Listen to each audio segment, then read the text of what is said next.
Always something, there's always something. It's true.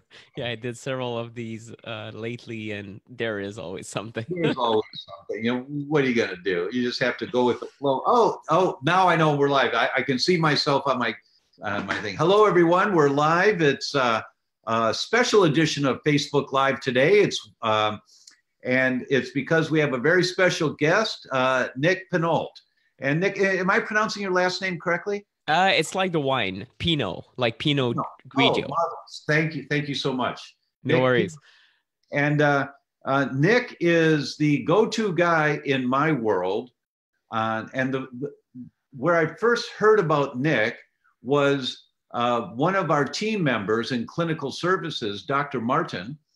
She said, I'm taking this course that's just unbelievably comprehensive about EMFs. And I thought I knew everything I needed to know about EMFs. And oh my gosh, I'm learning so much. So I wrote to Dr. Pineault and I asked him, I said, hi, my name's Tom O'Brien. I'm wondering if I can get into your course late. And he said, yes, of course. No, but thank you so much. And so I joined the course. And Dr. Pineault Well, is and just to clarify, I'm not a doctor, but thank you. so, Nick's course. Nick is to EMFs what I am to wheat and to gluten.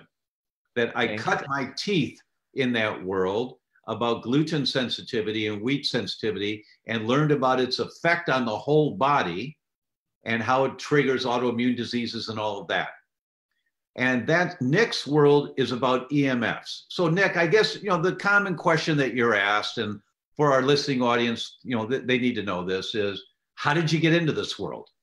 Sure. Well, it happened several years ago. I used to be I'm an investigative health journalist, and I've been publishing information about health. Just my findings at the beginning, it was just for my friends and family. I even started a little blog. I think it was in 2009, 2010, about 10 years ago, just talking in my native language, French, to my friends and family about my findings. Basically, finding about the fact that I didn't eat as good as I thought I was eating. I was basically following the margarine diet and whole wheat and these kind of things, very, very conventional ideas. And then I got into food through Food Matters and different documentaries that I watched. And long story short is that several years later, I was publishing information about the food industry and how to eat healthy, how to live a healthy life, really, to about 15 to 20,000 people worldwide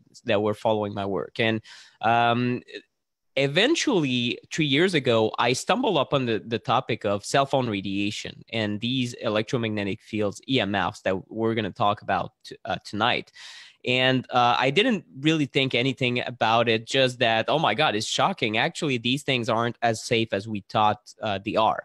And that was just one book from Deborah Davis. She's a PhD scientist, used to be working for the US government, different agencies on mercury toxicity and different issues that have been well recognized. She's been, I think, co-signatories for a Nobel Peace Prize. So she's a very high level scientist. And she was saying, guys, you don't understand. These cell phones are not safe. So I told myself, oh my God, if she thinks it's an issue, it probably is, because her entire career is on the line. Why would she be claiming that if it's not true? So I read the second book and a third book and a fourth book. And I just discovered what I discovered was even more concerning, that it's even more an issue. And the more I dug into it, the more I realized that people, medical doctors, scientists from the mainstream and from the functional world did not think it was a serious issue. Right. They each told me, well, you shouldn't be really investigating this. This is a non-issue. This is tinfoil. This is kind of conspiracy theories, right? This is BS, in other words. And I decided to publish a book on the topic, The Non-Tinfoil Guide to EMS, in response to these critics. And so far, I've had exactly, in all honesty, it's been a year since it's on Amazon, almost 100 reviews, 5 stars as an average. And I had zero people telling me that my book is tinfoil and that all these ideas are crazy. Zero. No one from the industry, no engineer. So in the end, I created a guide that sums up the research, and that sums up, well, the fact that there's so much scientific uncertainty that at the moment it warrants caution, and we should reduce our exposure and not increase it, which is the opposite that what we're doing. And it led me into this year creating this practitioner course in collaboration with many collaborators like Dr. Dietrich Klinghardt, people from international scientists, different doctors. I've got Dr. Zach Bush, Dr. Ben Lynch that shared their clinical insights also in a series of interviews I did. And that was really an unexpected twist of event for my career, really.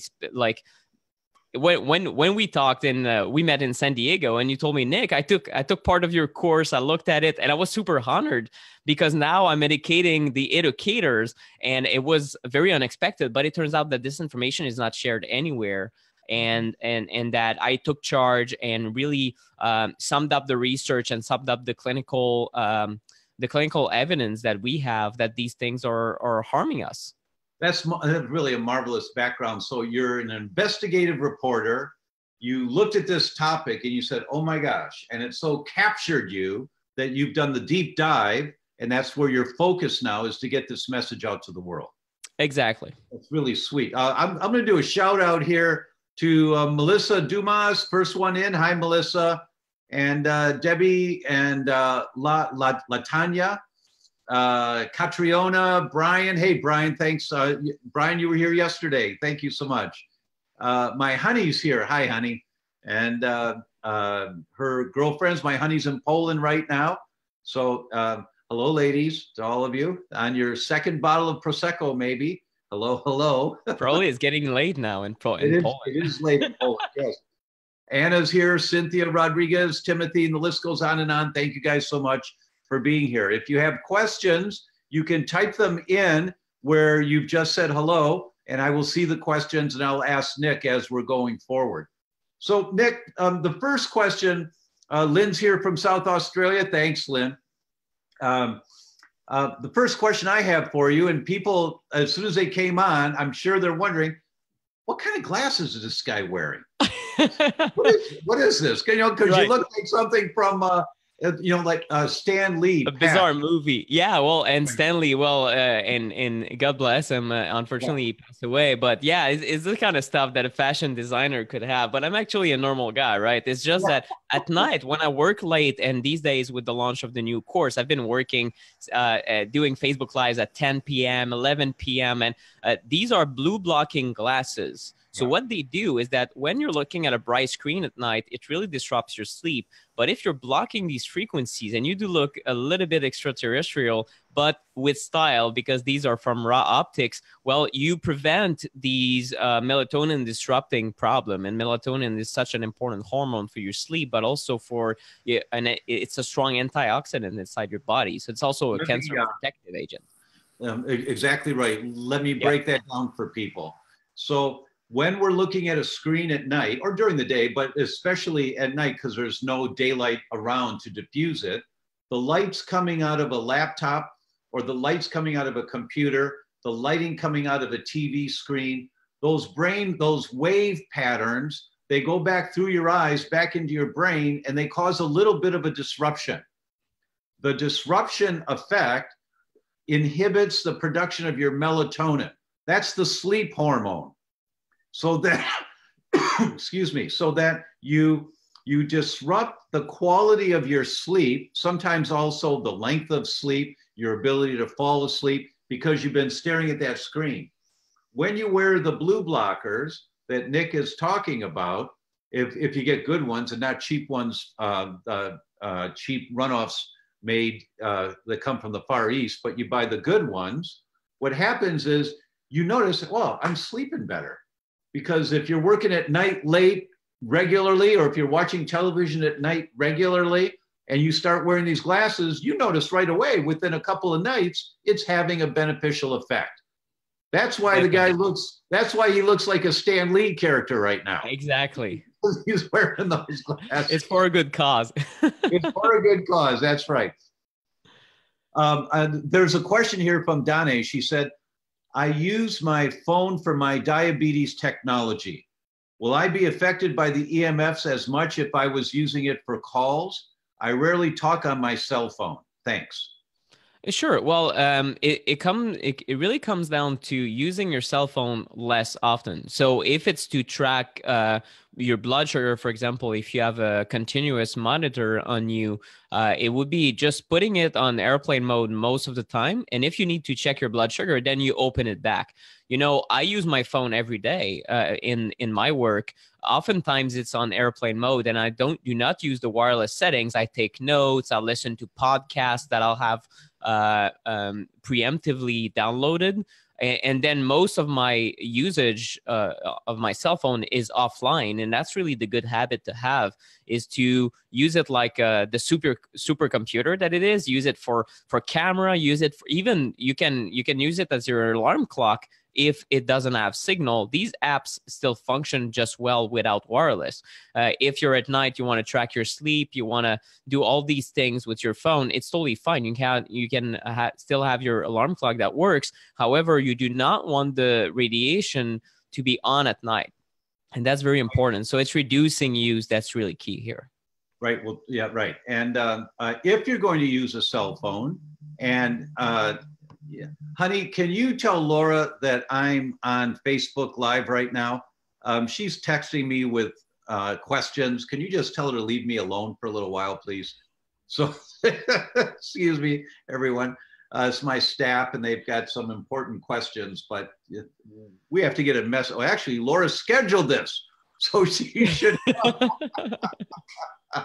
What are you going to do? You know, there's always something, isn't there? There's always something.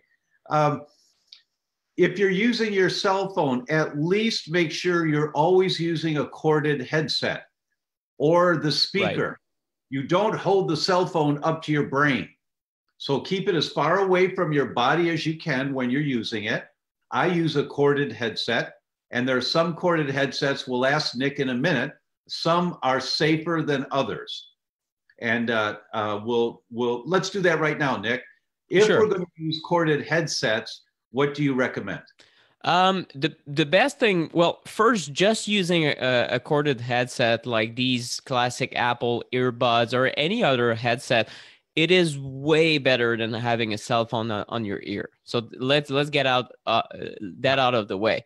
If you use a Bluetooth headset, then you're not really sorting out the problem of EMF radiation, because Bluetooth is the same type of radiation emitted by your cell phone, although you put it in your ear and not on your ear. So it's even closer to your brain. So it's not a good replacement. And that's unfortunate, because again, it's practical and people think maybe I'm reducing exposure. Well, you're not doing any good for your brain, especially the blood-brain barrier disrupting effect that you've discussed in your latest book, Dr. Tom. It's very important to understand that even I was reading something today, Dr. Dominic Belpom from France, who's an oncologist, has confirmed that he's seeing a lot of people with this electrohypersensitivity. And he said one of the worst effects of cell phone use is opening of the blood-brain barrier, which allows cadmium and mercury and other chemicals that we don't want to penetrate into the brain. They penetrate into the brain because your blood-brain barrier becomes leaky brain, right? You've talked about it tremendously. So that's a very important thing to consider. And this is why you do not want Bluetooth as an option. So using something like that, just a headset, is a very good idea. Then if you want to go even better, because there's always better, right? Optimizing your EMF reduction plan, if you will, use an air tube headset. And I'm not using one at the moment, so I'm not preaching by example, but I couldn't find one that was comfortable with my ears. It seemed like my ear shape is not like compatible with anything, but there are a lot of good models out there. There's a company called Safe Sleeve. another company called Defender Shield. And there are different models out there, but they're all called air tube headset. And the difference is that there's no wire, there's no electricity going to your ear at all. So no EMF whatsoever, and no possibility that when you talk on a cell phone, the signal goes up the wire. It's also something that can happen. So these air tube have hollow tubes instead of metal wire, and it's even better for, let's say, for your brain. So if you feel sensitive to these EMFs, it's one of the most important steps you can take, really, to clear out this brain fog. You know, we had, I was in Austin last week lecturing, and there was a vendor there that had EMF readers, devices that measure, and Nick will talk about some of those in this a little bit later. And we were measuring, and he was talking about the air tube headsets. And he said, "Let me see your headset, Doc." Because I had a headset, so I gave it to him, and he measured it, and there was no leakage from it at all. And he was really confused by that. And then, so he brought out a pair of Apple headsets like you're referring to, and there was some leakage when the phone was being used. And then he brought out the air tube and plugged it in. There was no leakage. And he said, "Well, I've never seen those headsets that you've got, Doc." And it was a Bose headset, noise reduction. And it was a noise reduction headset that I use because it helps with my hearing. But there was no leakage from that at all, which was really great to see. That's great. Yeah. So the concept of headsets is really important, everyone. When you use your phone, so it's really not if you're going to use a phone, because everybody is. Ideal is a speaker, using the speaker, or in your car, and the speaker in the car, so that you're nowhere. But now the speaker in the car, you got Bluetooth, and yes, we'll talk about that in a minute. Yeah. So the speaker on the phone, if you can, if not, a headset. And there's different levels of headsets. So each level that you go through reduces the exposure a little bit more. So Bose headsets, I now know, are great. They work well. The air tube headsets are great. They work well. And some of them are not that expensive at all to use or to get. Couple of comments. Nick, on that, the information from the French scientists that you just mentioned, could you send that over to me afterwards? I'd like to read more about that.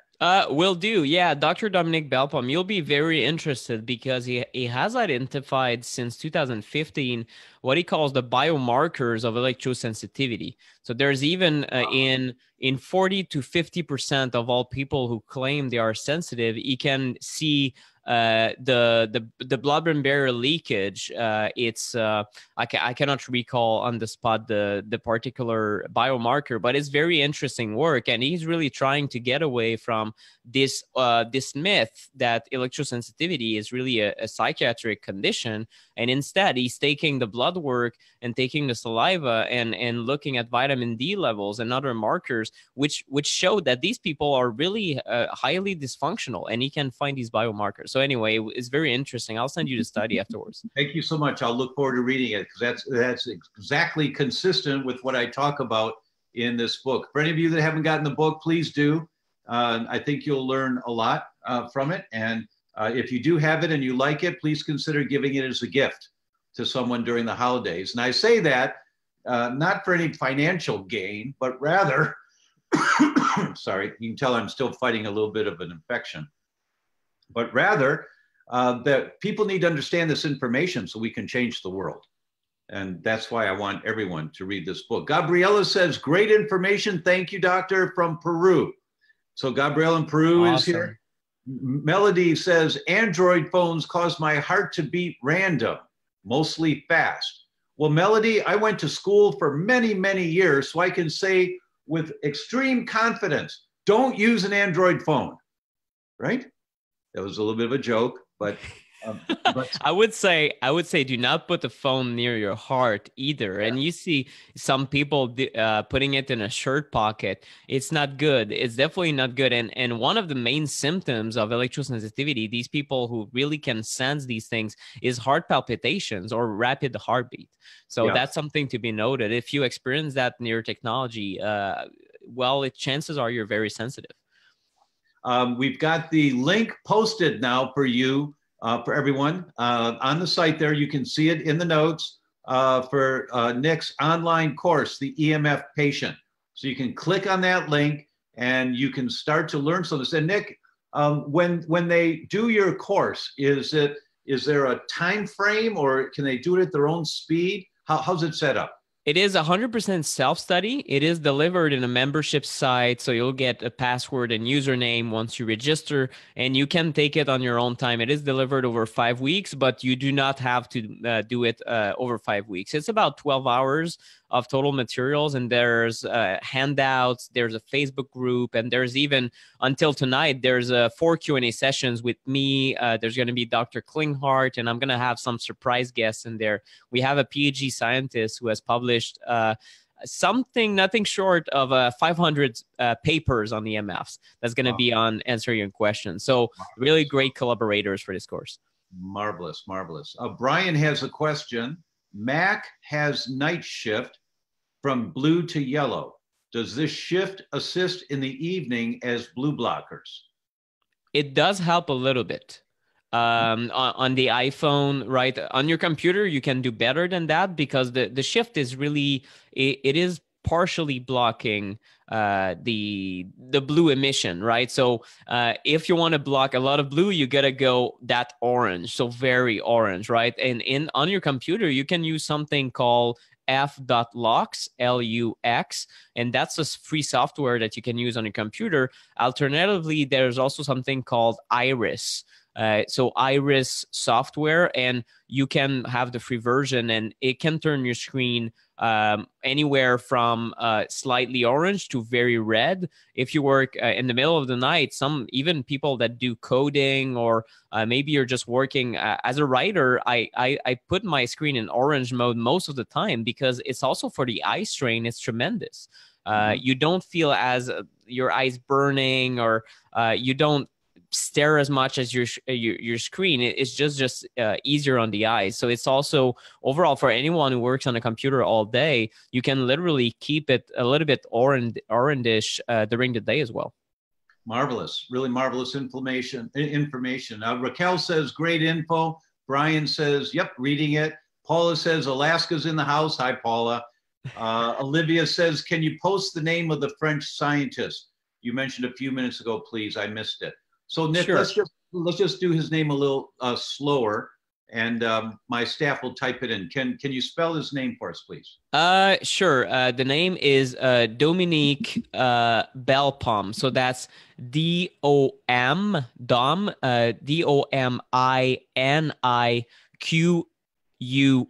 Dominique, and Belpom is Belpomme, and that's literally translated from French to English. It means like pretty apple. Go figure. So, that's what it means. Okay, well, that's great. That's really great. So, can we talk for a minute about appliances in the average home? Sure. And electromagnetic leakages from appliances. What have you discovered? The most important wireless device that can really disrupt your sleep, sure, it's your cell phone and other tablets and laptops, but the one at home that you got to really be careful where you place it and how you handle it, it's your Wi-Fi router, right? Because most homes have their individual routers.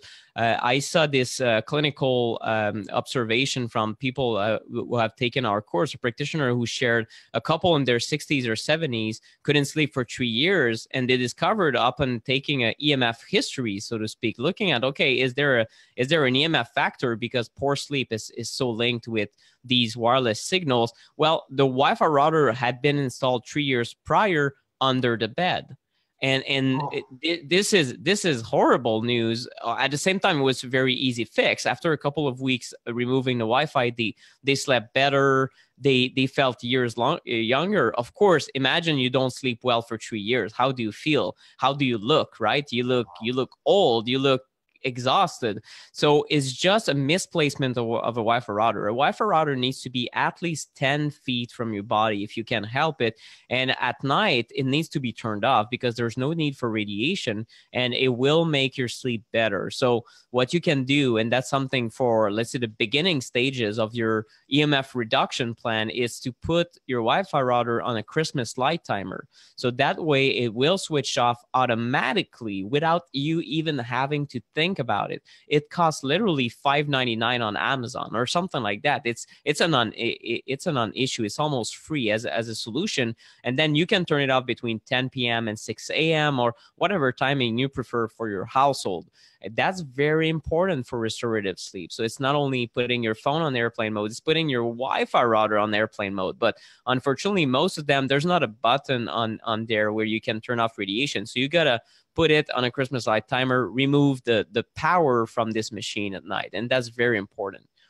You know, I had the privilege of interviewing Fran Drescher on our Facebook Live about 6 weeks ago. And one of the things that she said that she had just had done and was so excited about was she had a switch installed next to her bed to turn off the Wi-Fi at night. That's great. Now, I thought that was good. And as you were just talking, I thought, oh, people can't afford all that electrical, having an electrician come out or something to run that switch. But your suggestion of a little Christmas tree light thing is a great idea. $5.95, folks. And you set it for from 11 p.m. to 6 a.m. or 7 a.m. And if you're going to stay up later than 11, you just adjust it that day. But just in general, it's already done. You don't have to deal with it every day. That's a great idea. Really great idea. And it can make a big difference. Let's see. Teresa asks, where do we buy the glasses? The glasses, you can find them on Raw Optics. That's RA Optics, plural.com. I think it's .com. Might be Raw Optics on Google. It's safer. Let me check. But yeah, it's a great company. And it's actually rawoptics.io is the website. And the reason I like those, I used to be wearing, and I still wear them at home, but these construction worker looking blue blocking glasses that are mainly used for construction work, literally safety goggles. And I didn't feel good about myself, to be quite honest. In public, I felt so weird. And with these, I'm weird, but the other ones were too weird for me, even for me. Right. So these look good. So Nick, are you married? I am. Oh, good. Then it's safe, because if you're wearing the weird glasses out there, man, whoever you to crack, that would be you have to be careful. So it's true. It helps. I'm already guaranteed like that. She's gonna love me, even with all this weirdness, right? Right. She met you before the glasses. That's true. Great. So what about other appliances at home besides the wireless? Sure. The second one you want to look at are not your cell phone, but cordless phones. Right? These cordless phones that have base stations and you charge them. Well, that place where you charge them, this is essentially like a Wi-Fi router, and people forget them, and oftentimes they're by the bedside. So again, you can multiply these sources of wireless. So it's no wonder some people feel like they have a very poor sleep. It's not one cell phone. It's a cell phone plus a tablet plus the laptop charging, but it's on Wi-Fi. And then they have a Bluetooth thermostat. And then so it's everything that can be wireless. Remove it from the bedroom or make sure it's not emitting these wireless signals. So it's everything. And I know these phones are convenient, and I see them at my step parents' place all over the place. And I showed them with the EMF meter how high they are. And the fact that if we turn them off, all of a sudden they're home, even though it's in a neighborhood where you do get Wi-Fi from the neighbors, it's very low. In fact, even the Wi-Fi router doesn't expose them to that much, but the phones are located right next to the sofa. So when they're sitting on the sofa, they're sitting near a strong Wi-Fi source. And then the other one is in the kitchen. So while they're preparing the food, washing the dishes, again, they're being exposed. So sure, you want to reduce your own cell phone exposure, but if you have multiple of these base stations, you're kind of, again, just putting the pollution in your home, just like when you're using multiple carpets that are cheap and that outgas and pollute the air in your home. Now you're polluting the air with electropollution. So it's really something where I know they're convenient, but if you can help it, go back to a good old corded landline and have a couple of phones here and there. They don't emit. They cost a couple of dollars and they work just fine. It's just that you'll have to adjust your habits. So you can go around and talk and walk around the home. But again, it's just if you're listening to this, I know you're not choosing to simply go with convenience over health.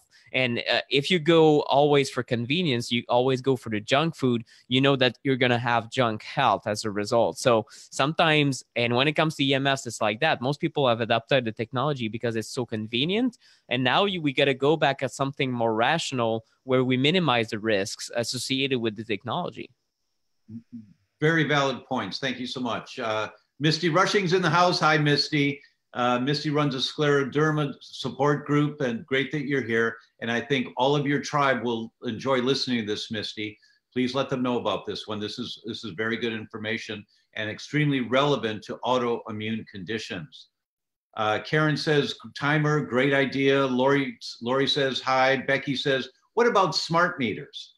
Sure. Smart meters are these new utility meters. You used to have the 5 little quadrants. These are called the analog meters. So the utility guy knocked on your door here and there and took the readings, or you take them yourself and then you report to the utility. But now it's all wireless. The problem is that because our safety standards are so old and outdated from 1996, in fact, the companies claim, well, these smart meters, there's no problem and they will not cause any health issues, which is not true. So with this false belief, they install them.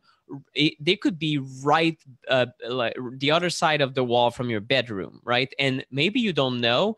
And you realize, wait a minute, since last August, I can't sleep good. And I don't know, I didn't change anything in my diet, didn't change my exercise regimen, my supplements. I don't have any stress in my life. What's going on? And you realize that, well, there are 12, 15, 50 smart meters for the entire apartment building that have been installed right next to your bedroom. So if they're closed, these smart meters, they can be highly problematic because, again, the same radiation that you're trying to get away from your bedroom, now it's coming from the exterior. So right. If you realize that there's a smart meter on your home, what you can do is to opt out the smart meter program. It is available in certain cities, certain states, and certain countries. It depends on the laws of each of these. Sometimes you can opt out for a fee, sometimes it's free, and sometimes it's illegal to opt out. So you cannot remove the smart meter. If you're stuck with a smart meter, you can install something over a smart meter to kind of reduce the wireless emissions a little bit, kind of dampen it down. One of such tools is called Smart Meter Guard. And you can find it, I think it's smartmeterguard.com. It's something that you would put over the smart meter, kind of dampen down the radiation a little bit. I think it's up to 80%. It will help. If it's not sufficient, then something I recommend for everyone listening to this, if you can invest in, if you had to invest in EMFs, the number one investment that I recommend making is hiring a building biology consultant. And if you go, the website is hbelc.org, or if you type building biology and then your city, you might be able to find a consultant. And you'll be surprised because these are new professionals who do these home surveys, and they look at how much radiation is in your home. And also, if you had a smart meter, they could help you shield against a smart meter. However, if you try to do it yourself, it is difficult because you do need these instruments to measure before and after to make sure that you've done the job right. So these professionals can really advise you on what is your best course of action against these external sources and even the internal sources of radiation that you have at home. Please reference that website again. And honey, can you type this in for people? Sure. It's hbelc.org.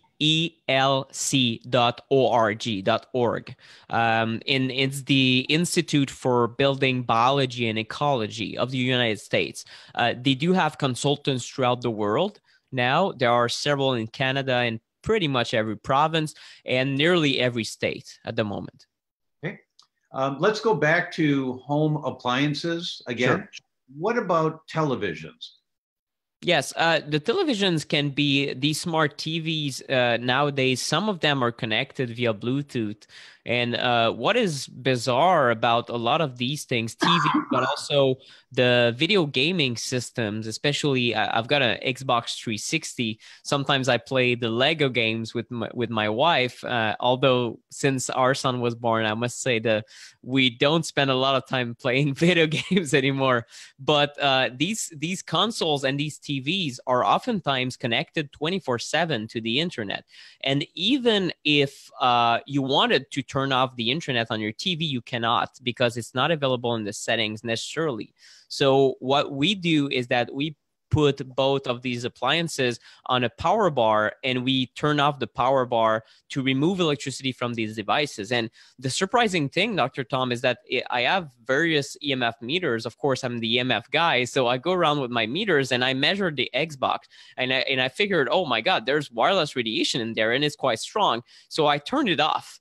But even if you turn it off, it's still emitting, because the antenna inside, as long as it's wired in the wall, it keeps emitting. So it is just poor design of technology. So these things, I recommend, if they're not in use, unplug them. And it does sound a little bit crazy, but it's just a fact that these things pollute the area, even if you have no intention to even watch the TV. So it is unfortunate that they're creating technology this way, where it's always on, when in reality, this is needless radiation. Literally, there's no one using it, right? You're absolutely right. You know, I want to take us back to understand the importance of this.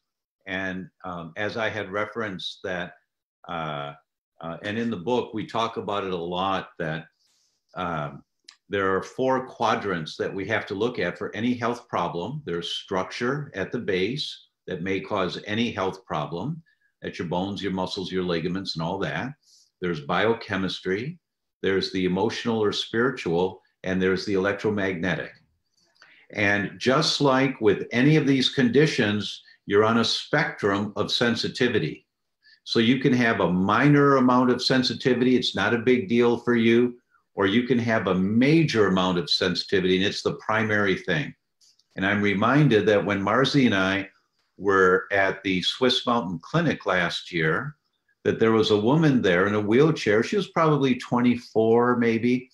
And everyone was asked, don't have any cell phones around. You know, don't bring the cell phones into the cafeteria area.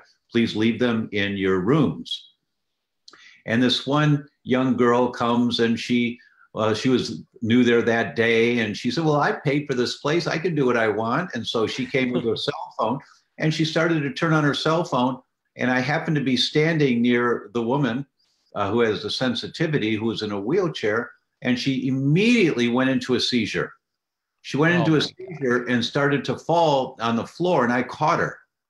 And it was the cell phone being used by that young girl, defiant young girl, just starting to use a cell phone, immediately triggered a seizure. Now, that's the yellow canary in the coal mine. That's the person where any electromagnetics, she's so sensitive, she's way out on the extreme. So you can only imagine how much damage has occurred in her brain already that makes her that sensitive.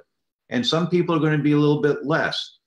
But it's all 4 quadrants, the assault that we get from all 4 quadrants, that accumulatively makes us all the yellow canaries in the coal mine for wherever our genetic vulnerabilities are.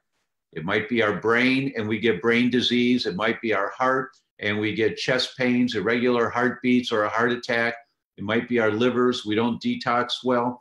But EMFs can be the primary trigger to any health dysfunction, or an accumulative component to any health dysfunction you have. So the more time you put into learning what Nick has to say in his course about how to reduce your electromagnetic exposure, the less assault comes to your body, and the less likely you become the yellow canary in the coal mine for a heart attack or for a stroke or for miscarriage or whatever the weak link is in your chain that may be your vulnerability. So I wanted to. This is right. This is the stress bucket, you know, Dr. Tom. It's everything. We got to look at everything.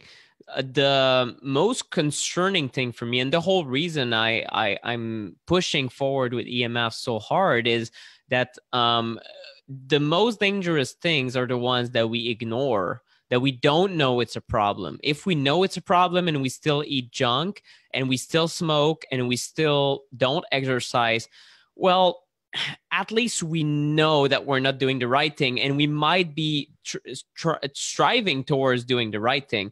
If we don't even know what is the right thing, if we miss these EMFs, we miss the router under the bed, the obviousness of it all. And that's really what I think nowadays is a crime, is that even the medical community is not recognizing that a simple cell phone can disrupt your sleep. And this is pretty much where we were with tobacco in the 1940s, with doctors endorsing Camel like cigarettes and these kind of things. Doctors recommend most, right? Yeah. Exactly, right. So that's the unfortunate spot. So if you're listening to this, what is great is that you're already on this path to being on the forefront of this issue and really being someone who takes preventative measures to better their health. And part of it will be the diet and the exercise and the other toxins and everything matters, but these EMFs also matters. And this is really the main message of today. And what you said in your book is, well, it's one of the 4 components of health. And that's true. We need these natural frequencies from the sun. We need to go barefoot on the earth, reconnect with nature. We need these natural EMFs. But we mostly get the unnatural EMFs nowadays, especially like me. I live in a city, so I'm being exposed 24/7. So I need to do more in order to safeguard my health against these things. And among other things, everything we discussed. So the cell phone, reducing your use of any wireless device or creating distance, turning off the Wi-Fi at night, or even considering using Ethernet cables. So some people ask me lately, even doctors that I coach, Nick, what's an Ethernet cable? And I said, and not to be demeaning, I said, well, that's how we used to connect to the internet just 10 years ago. Before Wi-Fi 15 years ago, there's such thing called the Ethernet cable. It plugs in your computer and to a Wi-Fi, into a not to a Wi-Fi router, just to a router, right? We call them Wi-Fi router now. Doesn't have to be Wi-Fi. So that's what I'm doing with my own computer. I'm not exposed to everything, to anything right now. And that's very important to remind people that you can still do that. And being on a wired connection will just make you feel way better if you have a slight sensitivity. Like most people, you feel less fatigue at the end of the day. You feel more concentrated. I don't get as foggy. For me, in the middle of a product launching the course, I stayed very calm, and I didn't work on Wi-Fi in coffee shops like I used to do. And it's really my mental stability, my emotional stability is way better when I am at home and I work on the Ethernet.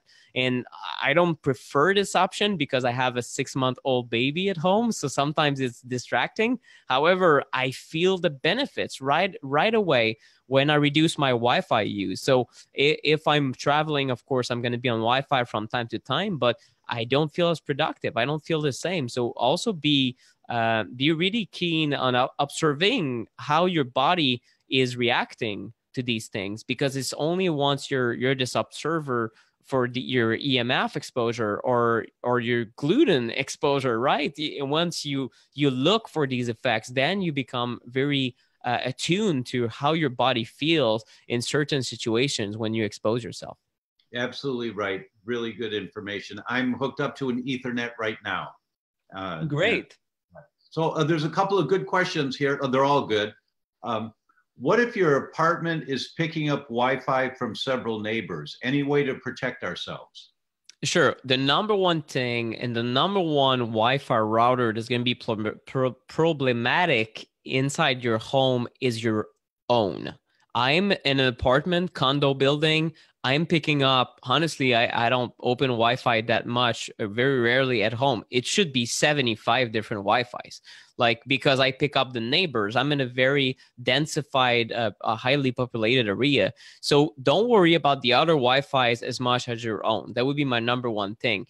If then you're exposed from the neighbor's Wi-Fi and you feel so sensitive, well, that's unfortunate. It basically means that it's the same answer that I'll give you if you lived in a moldy building and you're mold toxic and your brain is on fire and you're inflamed and you have neurological diseases coming up. Well, either you're going to move or you're going to remove the mold.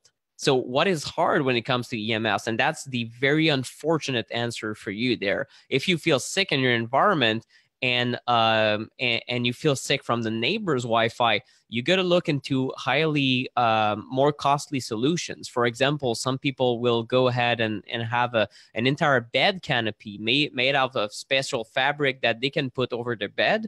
And in their bedroom, when they sleep at night for 8 hours, they're going to literally have a zero EMF environment. And that's the way to kind of shield against your environment. Again, this is not convenient, but it's not convenient to strip an entire house and get the mold out like some people have to do, or else they stay sick and they stay inflamed, or they have early onset of dementia. All sorts of different things can come up in the wrong environment. So this is the inconvenient answer, but in reality, it's really what you need to look at if you're feeling these effects, or we literally want to have an environment that's completely clean, but you live in an electrosmog filled area. Good answer. Thank you. Next one. I sleep best when I shut the circuit breakers off. Sounds crazy, but it's the truth. I had a company measure my EMFs, and after following his recommendations to move my child's bed, his very intense tics completely disappeared.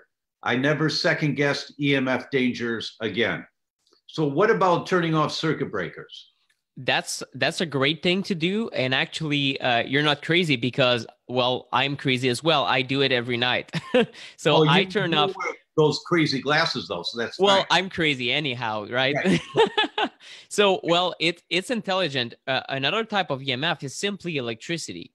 Right. The fact that we have electricity around is fairly new. Our ancestors, they weren't, if you're in the middle of the forest, you're not being exposed to any electricity. So building biology consultants, what they do, they can measure what's called your body voltage. So they can literally figure out that you have a couple of volts worth of power, the equivalent of a small battery, running to your body at all times, because we're near electricity. And these things, well, our body acts as an antenna to these electrical fields, they're called. So at night, if you reduce the electricity in your room by turning off all electricity, most people, again, they feel even better than with Wi-Fi off and all these steps that I talked about. It's a good step to add. It's not the most convenient one for some people. However, there is such thing as a remote switch that you can purchase to turn off certain breakers at night to your bedroom without having to get out of your comfy bed at night and you feel cold and you want to stay in there snuggled in. That's perfect. You can have a certain a remote switch that automatically turns off the breakers. So that's a more advanced step, but again, it doesn't cost anything, and if anything, is going to save you a couple of dollars on your electricity bill every month. So, and that's what my wife and I have been doing for a while. So there's a question and then a comment. I'll read both. Sure. How are we going to survive in 5G world?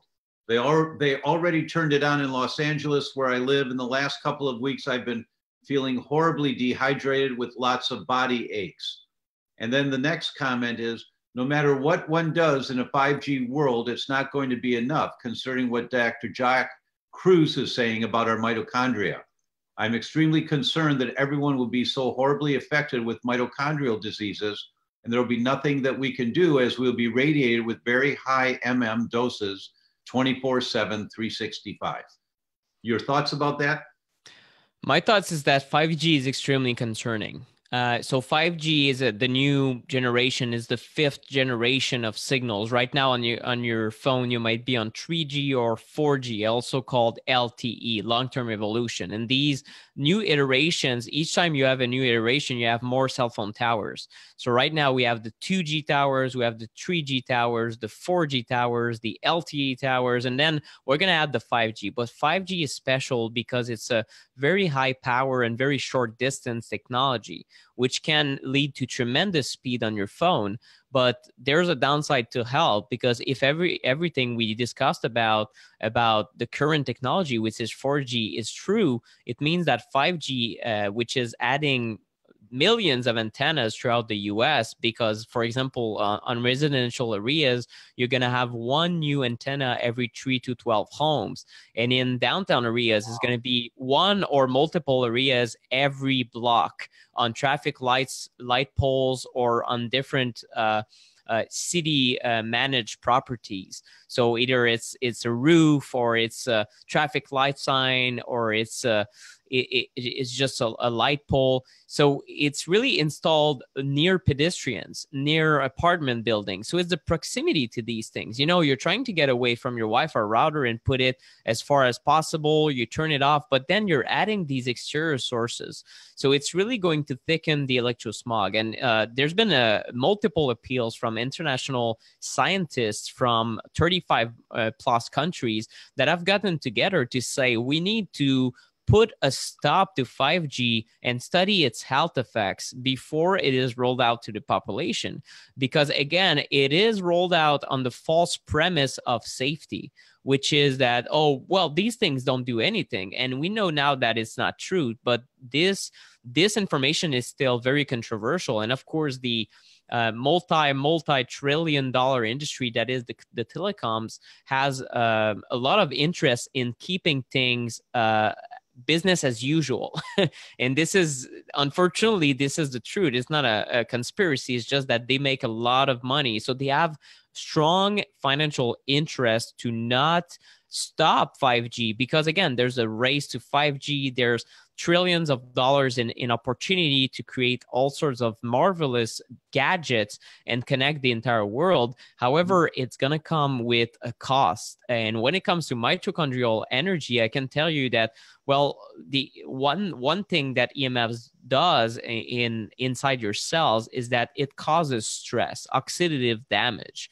And this damage leads to DNA breaks, among other things. And the DNA breaks aren't necessarily a problem. A lot of things in nature, even just getting sunlight breaks your DNA to some extent, a little bit. And then we have repair mechanisms. The problem is that our repair mechanisms take a lot of energy. So eventually, when you're always repairing, always spending time in this electrosmog, you're overtaxing all your repair systems. And then imagine you have a battery, and each day you're able to recharge 3%, but each day you're taking 4%.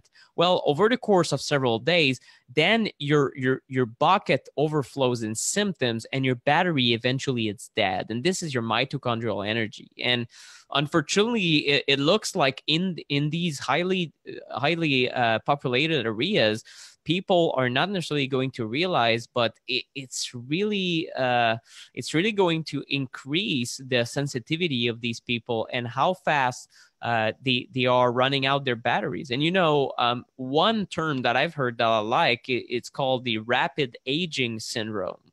And this is Dr. Magda Havas from the Trent University in Ontario, Canada. And I think it pretty much sums up how our body reacts to these EMFs.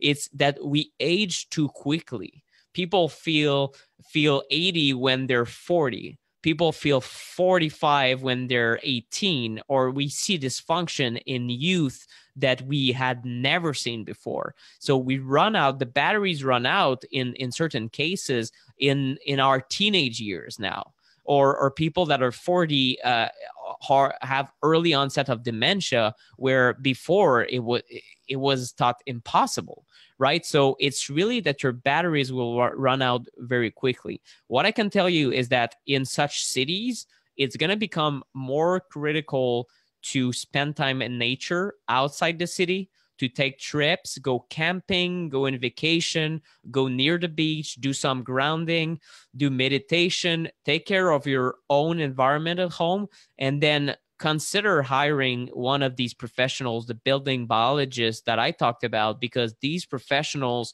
will be able to sort out what is simply fear. Like, I see a cell phone tower and I'm worried about it. And what is reality? This cell phone tower is exposing me, right? They have the instrumentation. So with these cases of fearing radiation everywhere and 5G and a kind of doom and gloom scenario, you want to make sure that you hire the right types of professional, and they will help you exactly know what is your situation and what your options are.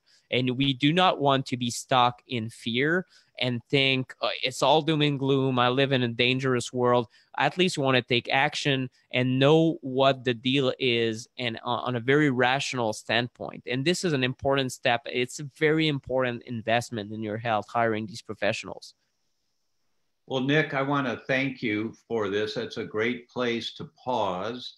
And Monica Buffalini says, thank you for sharing, Dr. Tom. This is scary. Yes, it is scary. And as Nick just said, though, you don't want to be immobilized by being scared. So this is coming, or it's here. So we all need to learn what we can do to minimize the damage that may be caused by this. So for everyone that's here, if you have more questions, just type them in. Nick will go through these questions afterwards, maybe in the next day or two. I'm volunteering his time. He'll answer the questions that you put in here for him. And also, who would not want to support this guy to go out in the world and carry this message out? So if you were thinking about his course, the link is there for you. Click on it, go do the course. It's a 5-week course, 12 hours, but you can take as long as you want to do it. Give it as a gift for people that you think might benefit from it. We have to support this type of information dissemination to the world, so that guys like Nick can focus, and he's got a wife and a young child, so that he can make a living out of doing this. So he puts this course together.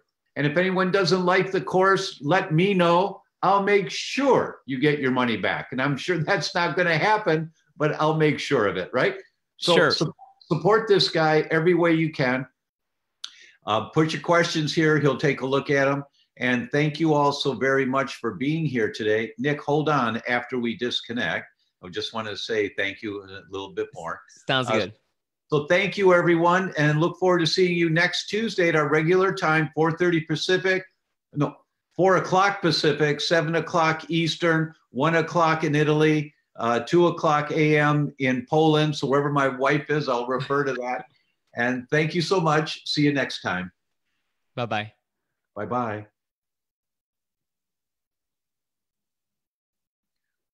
We have to wait for Marzi to disconnect. And she might not be watching at the moment, so we're still on. So